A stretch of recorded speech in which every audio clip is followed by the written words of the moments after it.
Hi guys, welcome back to the moment with Temi Alesh. On here I have Chief Agnes Ojihomo ni Otobo. Mommy, thank you so much for coming on live today. Your presence is highly appreciated. Welcome. We're glad to have you here. Thank you for having me. Great.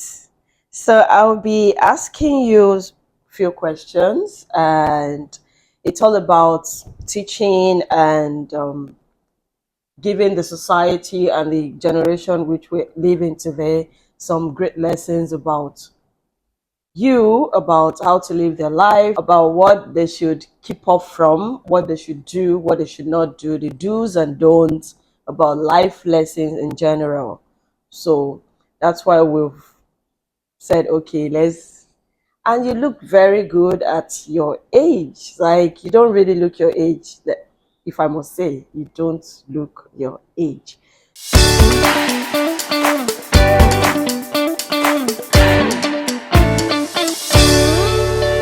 Um, can we meet you, please? Can you introduce yourself, what you do to the Thank you audience? very much. I've already given my names. Agnes Ababoyoma Ojehomon ni Otobo. Oh, wow. I was born 84 years ago. By July 14th, I'll be 84 years. Oh, wow. Don't And look it. I'm the last child of 17 children. What? 17? Children. My father had 7 wives and 17 children. And I'm the last child. And fortunately, unfortunately, my father died when I was 3 months old. Wow. So I was brought up by my brothers and sisters, and I was already 10 years old before I was told that my senior brother was not my father. Because I was brought up at 3 months. So I just knew that I was brought up. I was always with one elderly woman with large breasts, on, always cuddling me. And this was now in Uzere, in Isoko local government. Okay. Is that So where you're from? yes, and Okay. that's where I was born.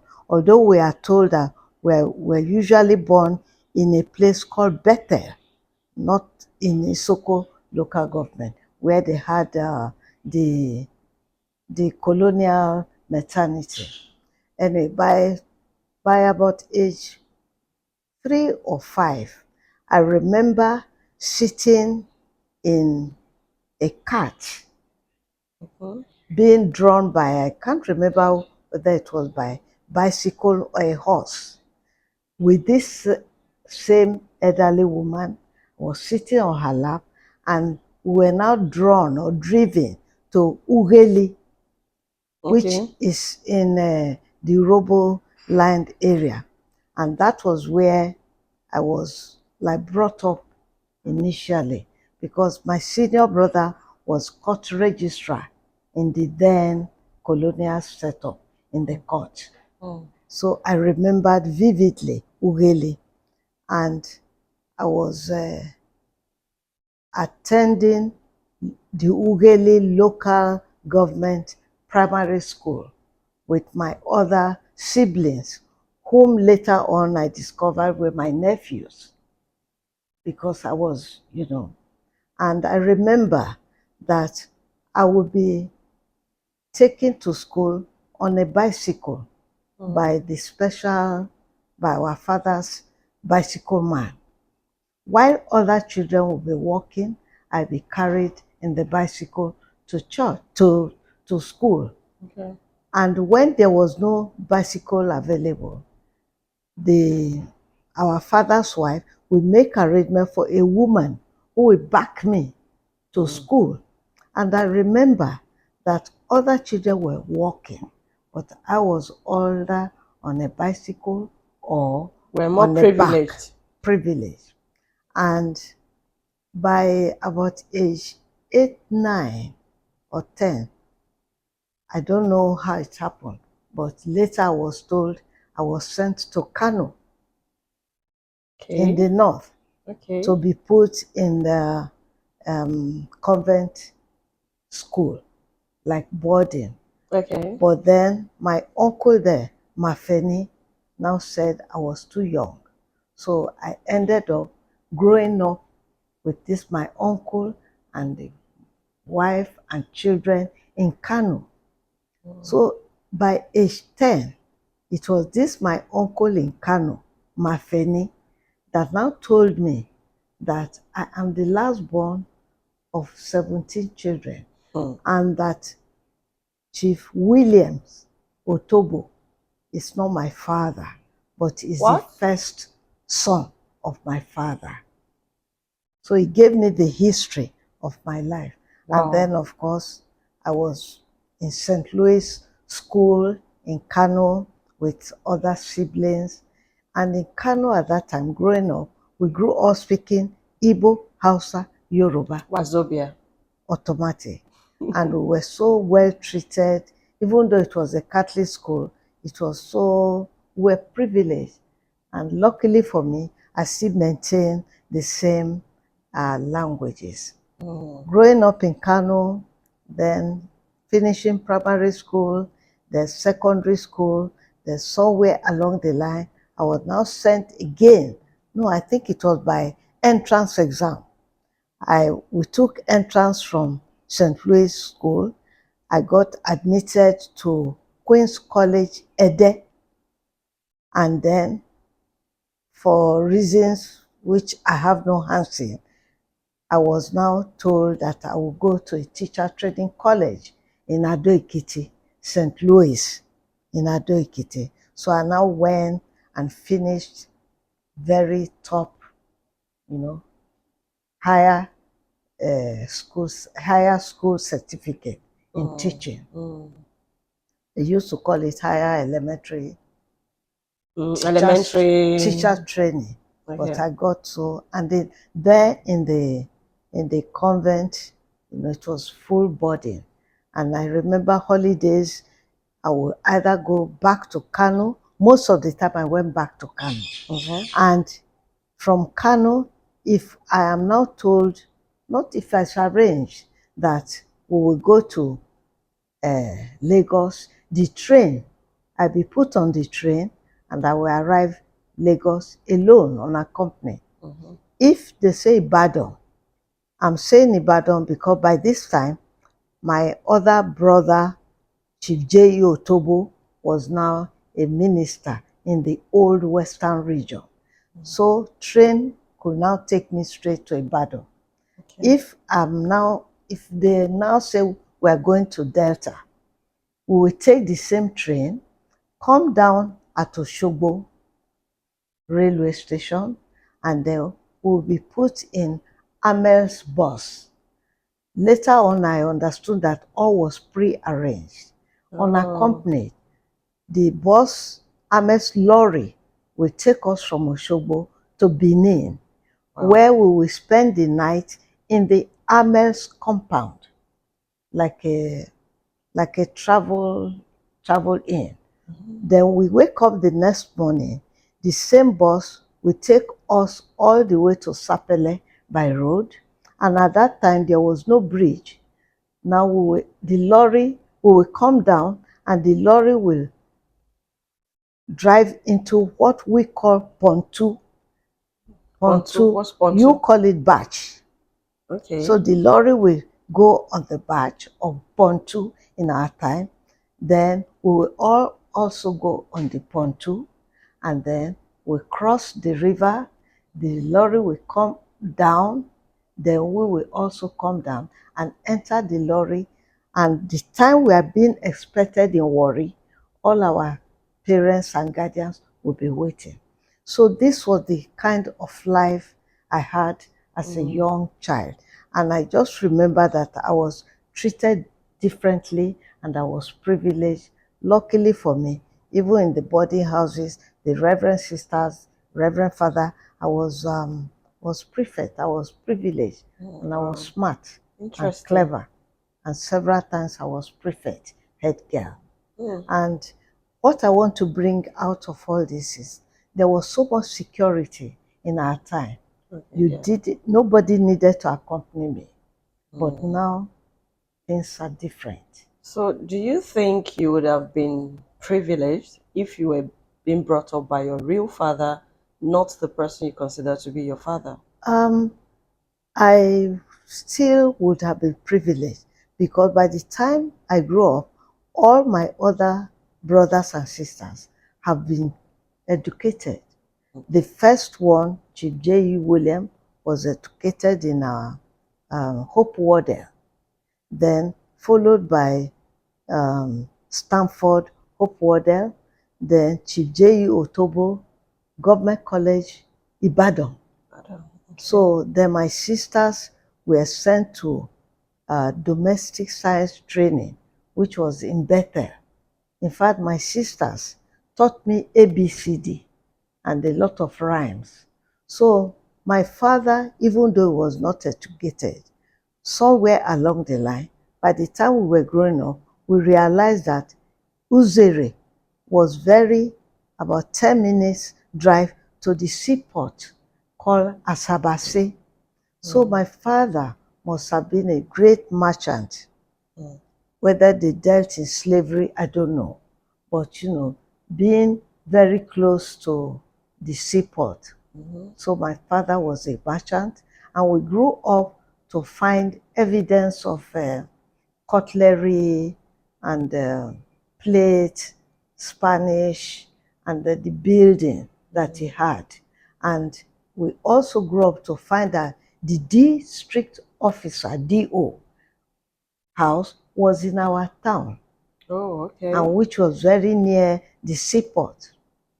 So my father, even though was not educated, but I was told that he spoke a few words of English, like go away, go away, Go away. get out, Get out. come here. Come here. The result is that when he was also privileged and civilized, the two churches that came first to our area, the Anglican and the Catholic, it was my father that gave the land to both Catholic and Anglican. So in our family, you'll find that some of us are Catholic, others are Anglican, Okay. following the line that his two sons took.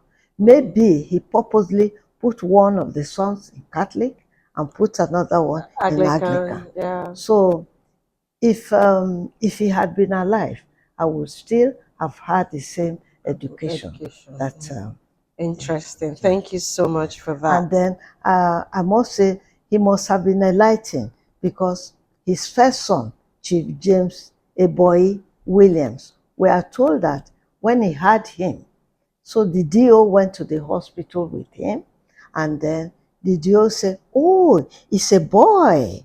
So my father named the son a boy. After it's a boy. Oh, it's a boy. So That's my so father funny. named his son a boy. And I have a lot of brothers with similar names like Sapele, Polo, Raleigh, Honda. So when I asked, they said whenever he bought bicycles, Honda bicycle, Raleigh bicycle, he would then name the child that is born after. And then I asked, I said, what of Polo? They said, well, it could have been Polo singlet. You know, the white singlets they wear in our area, they still wear. They call them Polo. Even now, they still call Is it it Polo. the inner wear Yes, singlet? yeah, Polo. Or maybe our father saw the white man playing polo game. That Okay. cannot be, Okay. yes. Okay. Yes. So I would have still had the same well-privileged education. I was sent to England where I got married. At what age? Sorry. I must have been 20, maybe 21, 22. Because after uh, after graduating as a teacher, I went back to Kano to teach in the same school You where I graduated had primary, and you could have seen me. I was almost like the same age as the people I was teaching. But by 1962, after the independence, I was brought back to the West, to Ibadan. And then, of course, I started teaching in Oluyoro Okay. Secondary Modern School, Catholic setup. I don't know whether they still have those things. Secondary Modern School, they were different from secondary school, but they were more practical. You know, they learned practical handicraft. Handcraft. It Okay. was they were called secondary modern school. Don't forget, this was now the old Western region, and old Western region got independent by 1957 before Nigeria got its Got its independence. independence. So, you know, we were very privileged, and they being children of a serving minister, you know, it was a privilege. Thank you so much. But I you said really, when I got married in England, in yeah. London, Like, at what age did you move to I think England? that must have been 20, yes, about 2021. 20. Yeah. Wow. And I was I had a boyfriend from Ibadan, Mr. Jehomo. He was now, he got a scholarship to go and do a PhD in, uh, in, um, England. in England. So when the choice came for like postgraduate for me, you know, post secondary, post Yeah, working, yeah, I yeah. was like, you know, somebody said, "Oh, let her go to University of Ibadan." Then I said, "No, I like to go to England too." You know, To go and meet your very, boyfriend. a woman, we are usually calculating, and then when you have your goal, and then you have the privilege of your family agreeing. Yeah, yeah. So in Cambridge, he was now doing his PhD, and I was in the Polytechnic, Okay, uh, okay. Cambridgeshire Yeah. Polytechnic, which I was doing librarianship, and he was doing a PhD in botany, and he specialized. And I took part in his experiment, helping him to go to the field to switch on light, because he was researching into why some beans drop early before maturity. So he was into, you know, that kind of training. And funny enough, or coincidentally, I did my librarianship part-time at the Polytechnic. And for courses, we had to go to Loughborough, where they had a full-fledged college of librarianship. And then we visited museum, British Library, and that was part of our training. And with the Polytechnic that I went to, during that period, I got married in 1963. After Nigeria got its independence. Yes, I got married. We got married in London, in in um, Islington Registry on 14th July 1963. You're so And smart. and Like, the you have and all these dates. well, you Like, know, you don't forget this like that, you know. yeah, well, women don't forget, but men will never remember. Well, you remind them. Now, the point I want to make, that polytechnic that I went to is now a university of uh, Ros, Ruskin University. I'm forgetting the name. It's a university in Cambridge. And my grandson graduated from that place, Wow. where it was a polytechnic, and now it has turned to A a university. university. Oh, no. It's interesting. It's very interesting. And I I had my first son, I had my first and only son in Cambridge on only the, son. Just yes, one? yes, on the 9th of September 1964. So Wow. this year, Okay, you my got married 63, 1963 and by and 64, I had 1964. my son in Cambridge, Oh, wow. and he'll be 60 years old 60. this year. So, you have only one son. I have one son. I lost a lot of pregnancy. We Oh, came back from wow. Cambridge to Ibadan. Luckily, you know, Ibadan was not new, but that was the headquarters of Federal Agric Department, where my husband was working. So having completed his PhD, we now came back. And I was privileged and lucky to get my first job in the University of Ife. Oh. Ife University started from where the Polytechnic of Ibadan is. Okay. And I was also lucky, the person who started Ife was Professor Oluwasomi, who was a friend to my brother-in-law, Dr. Mr. Akin Ojihomo, who was information officer in the old Western region. And then so getting a job in that place in the library was like I was qualified as library assistant and library assistant, library officer, but assistant. And when the university was now moving to the permanent site in Ilefe in 1968, I was also lucky to transfer to University of Ibadan, where my cousin-in-law, late Chief Tayo Akpata, was registrar. Not that registrar of what? The University of Ibadan. Of Ibadan. Of Ibadan. Okay. Yeah, so I was qualified, but in life, connections do help. Yeah. Especially if you are qualified and you are good. True. So it comes easy. True. So I was now I got transferred. I transferred my service from Ife University to Ibadan.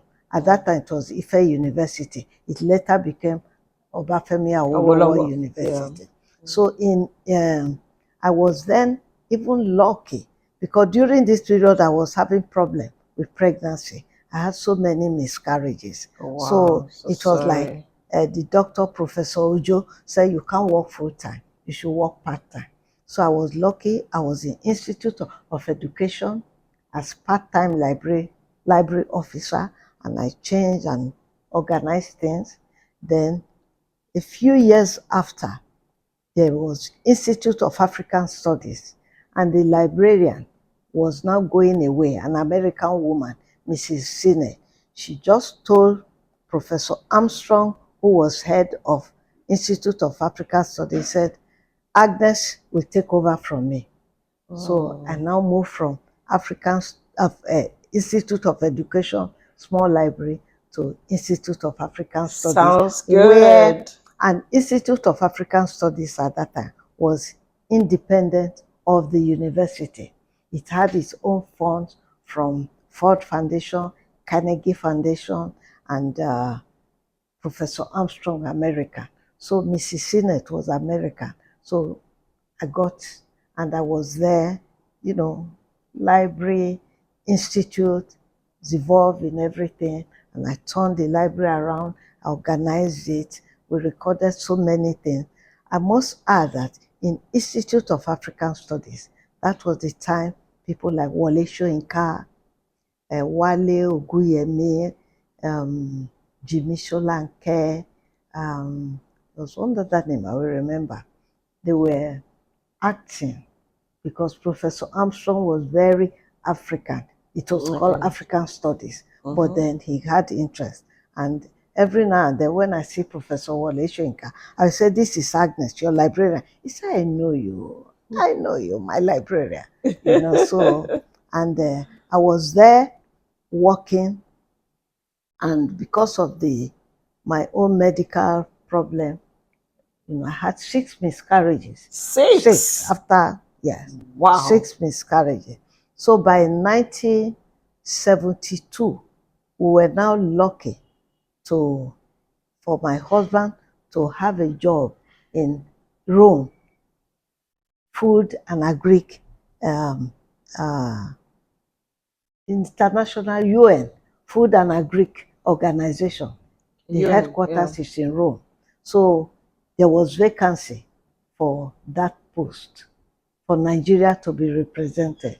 Luckily for us, my husband, Dr. Jihomo, got there. So we went to Rome.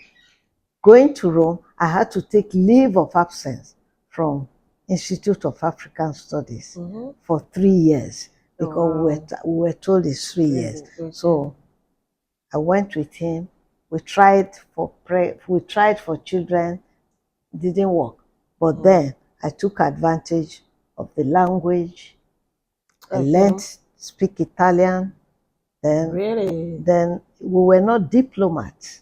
So there was no, and then I was a wife.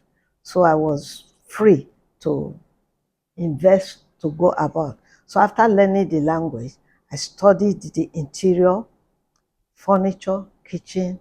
So by the time we left, after 3 years, came back to Ibadan, Ibadan. I was already focused on Putting that to boutique, work. Italian furniture, Mm-hmm. Italian style of living, sitting room, bedroom.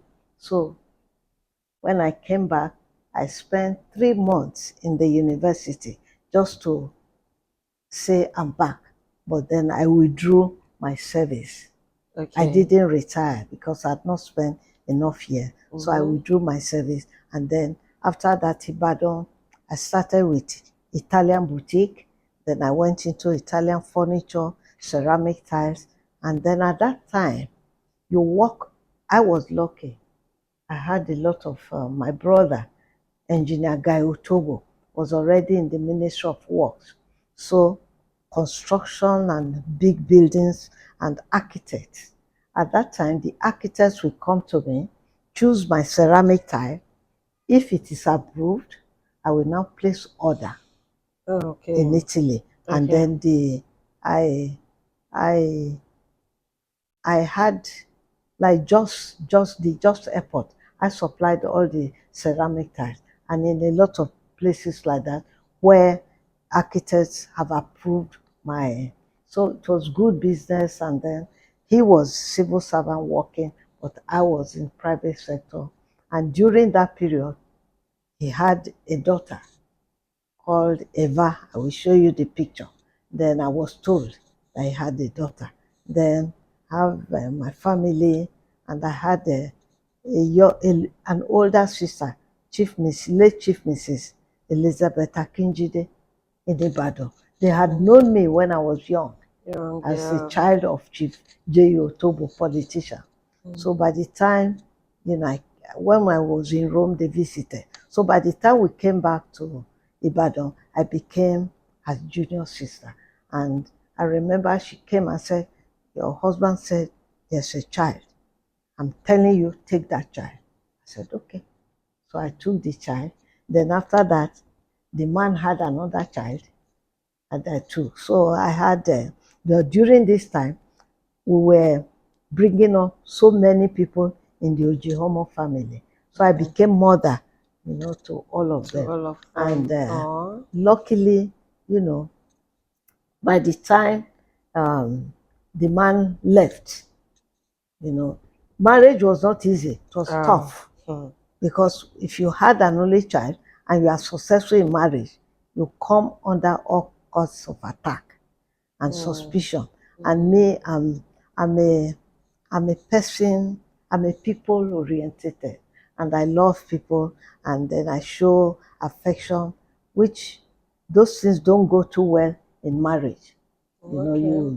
It's either Why? you are a suspect or thing, but I, I, and then the marriage was a bit rough.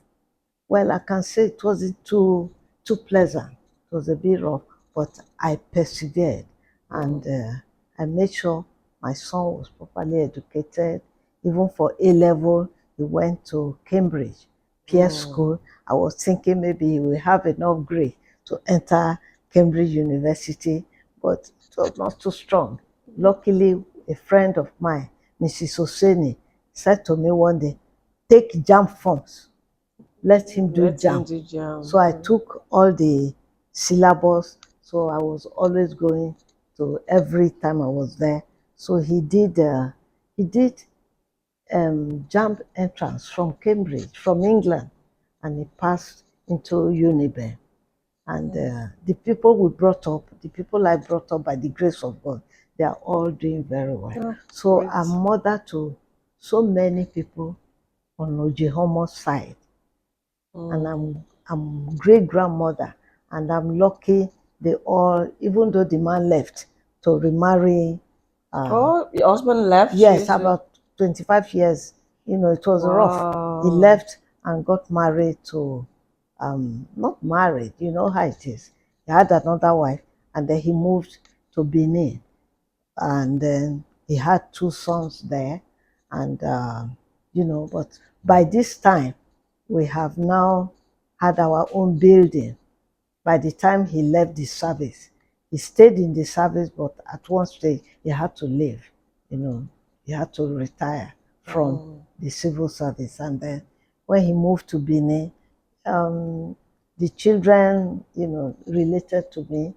I related to him not physically, but there was no. I carry on.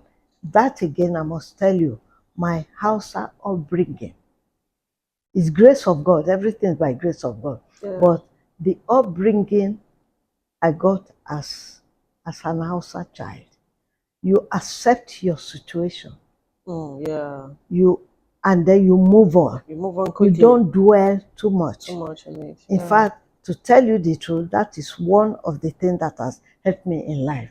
You Mm. move on. If you notice the Northerners or the Kano people in my time, you move on. Like I remember coming down south, they say, oh, one girl is pregnant, her own is finished. So I said, no. I said, in Kano, when you have the child, you can come back to school. It Mm. was like, so it's you move on, and moving on, and not that you forget Mhm. whatever has happened is experience, Yeah, it but you is. don't allow that to hold you To up. hold you. You move on. Yeah. And in my own case, I've been lucky all my life. Strong family support, people that I knew from when I was young, I still know them. And then later on in life, when even now in my old age, I'm getting support from a lot of the children that we brought up. So Mm. I'm not, Ojaga is an only child, but I have Mm. so many other Other children. adopted I do, children. adopt, Mm. like yesterday, I went to passport office and now have about 12 more children. You know, just to capture, I'm so I'm mother of children Of and mother of the grandchildren, nation. mother of children and grandchildren, Yeah, so and interesting. Your story is so pathetic. I'm so sorry about the miscarriages. I'm so emotional right now. And after all those sufferings, they still had to leave and all of those things. So sorry about that, man. It's well, quite overwhelming. but in it all, I just thank God, because when it got to a stage where if I had had all those six children and I was now alone, God knew, God goes You. ahead to prepare. Mhm. So it was like, okay, no, you cope with just one child. Hmm. So, but we cannot question God. We But can't. in it all, that it was, it was life and death to Hmm. have miscarriages, and the Hmm. last one was 6 months. That What? I actually died. I Wow. died because I was now in the hospital, like bleeding, which I didn't, and I was going away blissfully.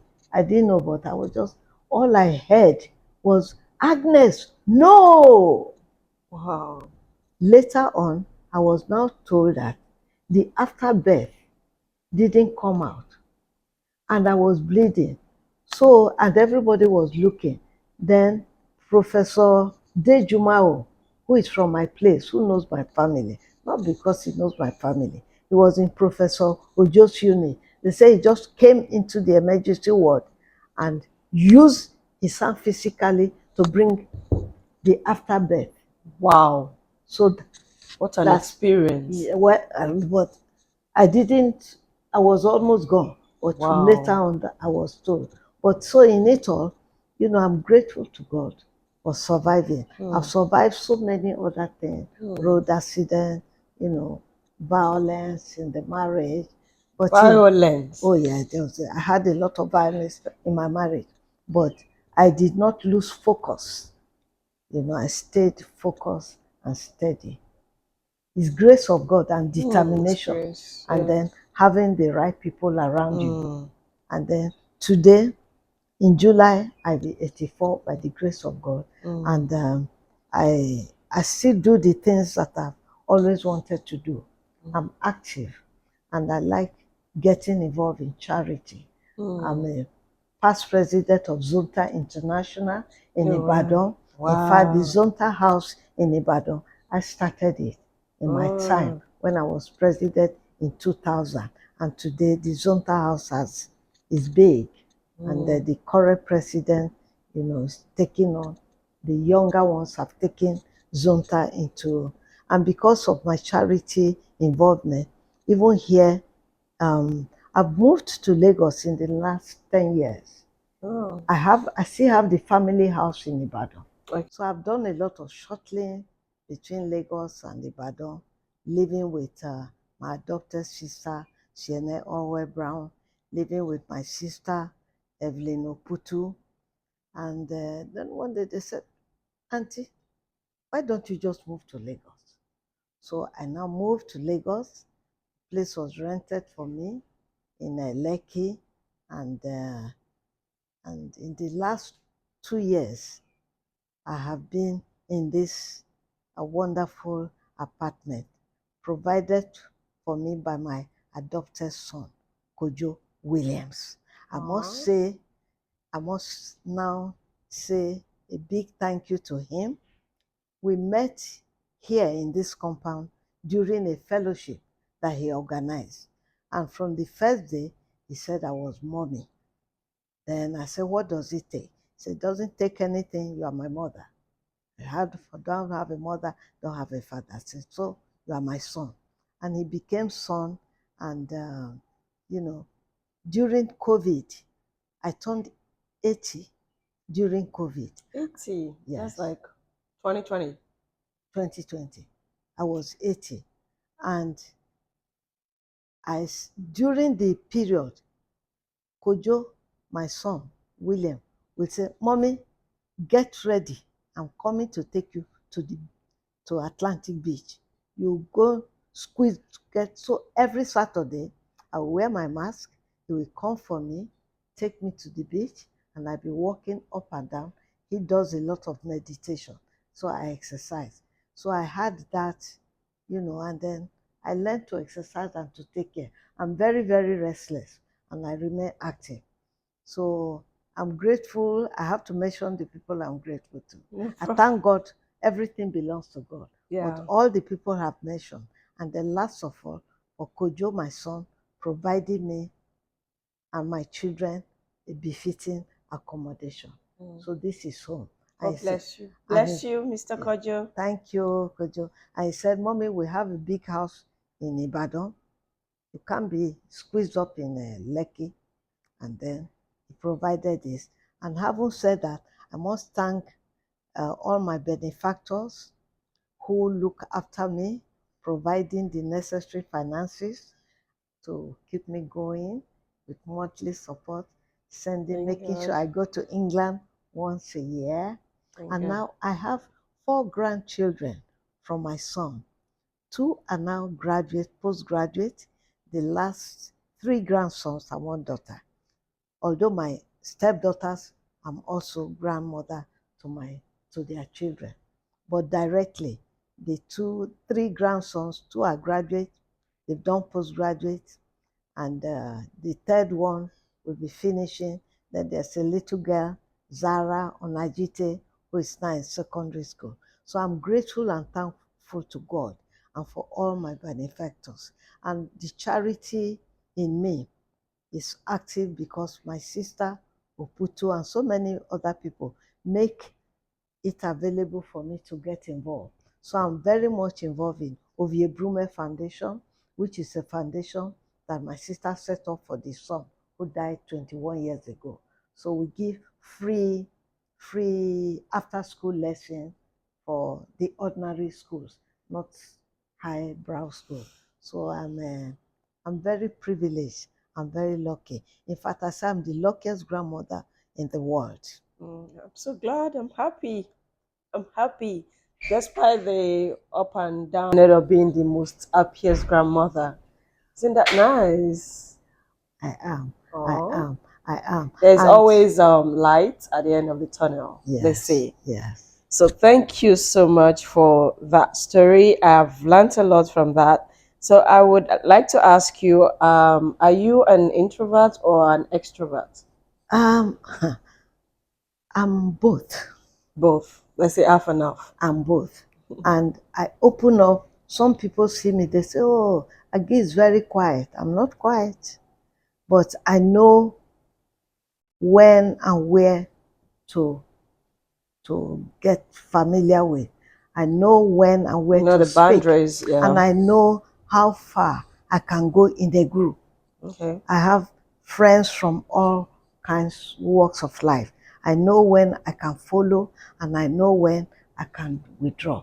And then having said that, since I moved to Lagos, I'm so privileged that I belong to the best church in the world, Trinity House. Trinity House. And That's oh Pastor yeah, I was gonna Itwa say that. is like a son that I should have had. Pastor Itwar, God bless So you.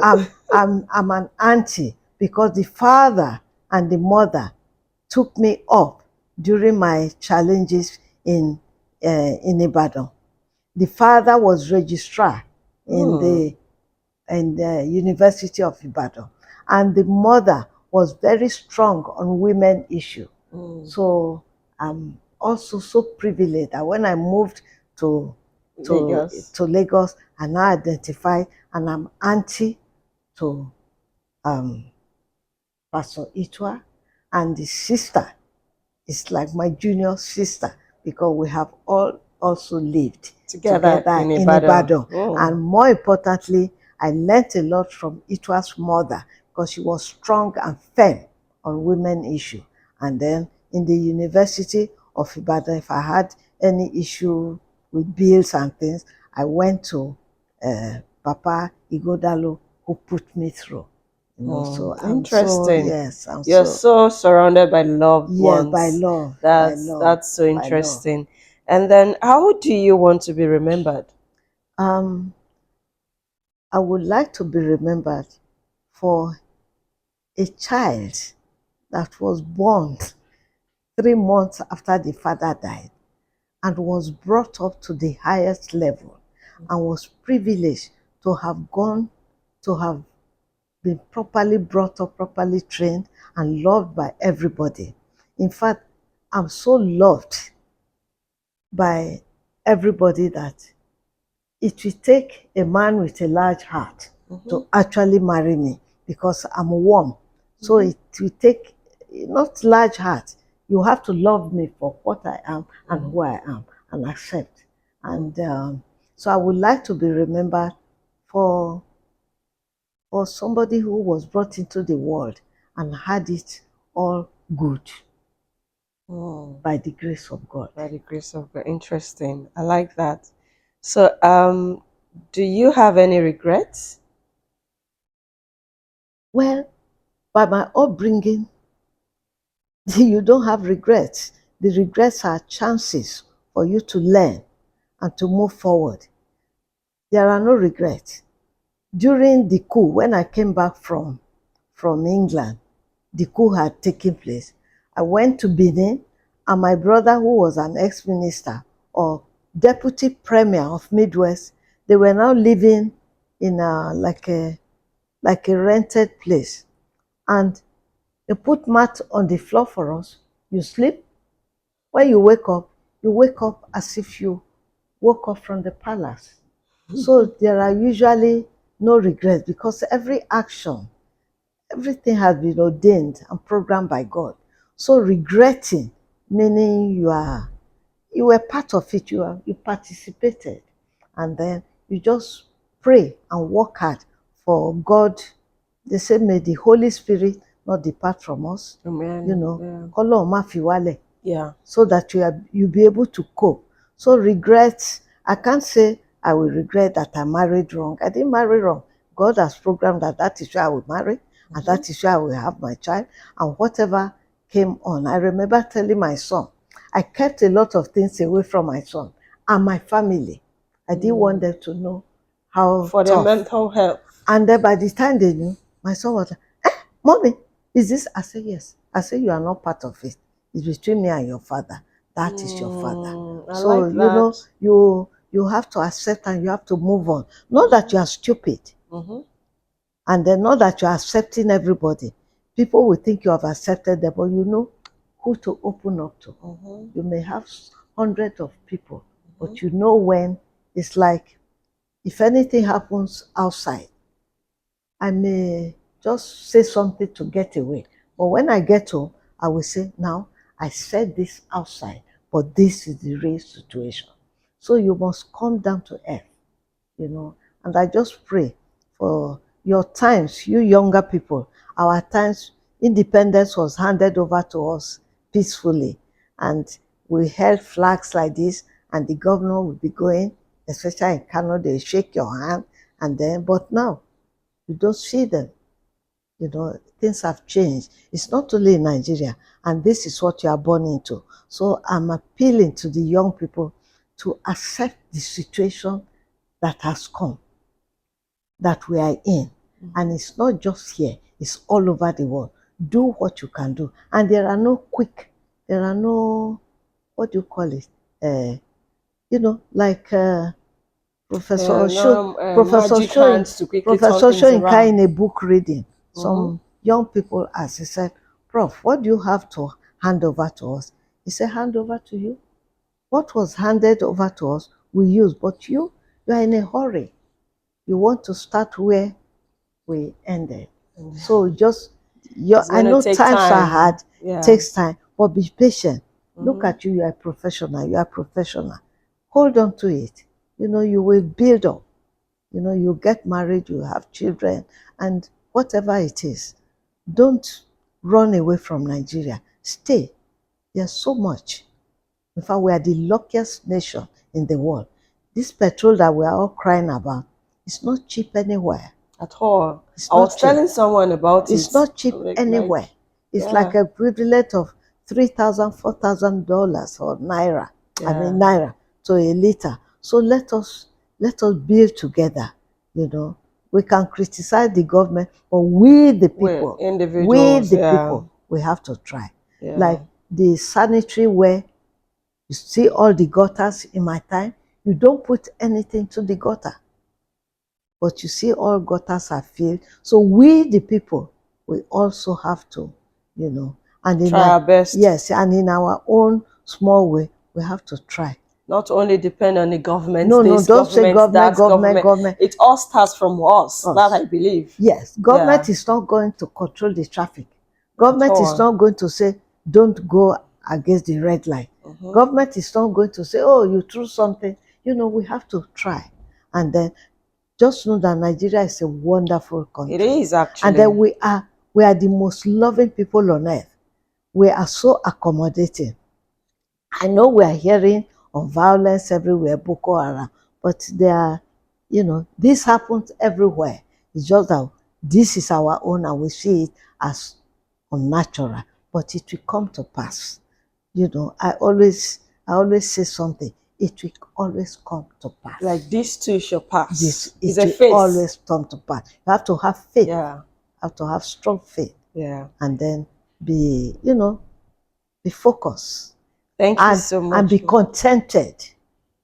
That one. Be contented. Exactly. And take your situation and whatever you have, whatever it is now, take it and make the best of it. True. And so when life gives you lemon, make it lemonade. So thank you so much, Mommy. I'm really, really like enjoying this session. It's as if it shouldn't go to an end. But my second to the last question is, what is your favorite quote? One day at a time. One day at a time. One day at a time. How do you come about that quote? I don't know, but that's, in fact, this is the first time I'm saying it out. Wow. But I have learned, you know, in my life and in all that I went through, and one day at a time, and this shall come to pass. One day at a time. One day at a time.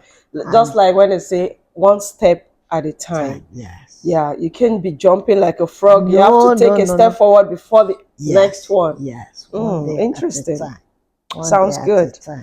So my last question is, what's the most important lesson about your life? Um, is that here is an only child of a woman. I'm an only child of my mother. I heard she had others, but I'm an only child. And I didn't grow up under her. Okay. Yeah, like you rightly said I earlier. grew up under like my stepmother. And I was told that she too was like a child, that the mate, my stepmother, and I've had several stepmothers and stepfathers, that, so I'm a, I'm a last born that was so privileged, not knowing the father, and was born 3 months, and the father died when she was 3 months. And yet, by providence and by grace of God, I'm, I'm alive, and I'm whom God says I am by the grace of God. Interesting. I really love that. Thank you so much, Mommy, for your time. It's as if this session shouldn't come to an end, but we have to like bring it somehow to an end. Thank you so much, Mommy. I've learned a lot within this short period of time. So, guys, thank you so much for watching. Thank you. I hope you've learned one or two things, like I also did. Please comment, share, and like. Follow me on YouTube, on Instagram, Moment with Temi Alesh. Please kindly share, comment, and like. Thank you for doing that. See you in my next episode. Bye. Want me to say bye? Bye. Thank you. You all remain blessed. Thank you for the opportunity. Thank you for showcasing me, and I bless you all. Bless you all. And your time should be better than mine. Amen. I Amen. bless you. Bye. Ciao, ciao, ciao, ciao.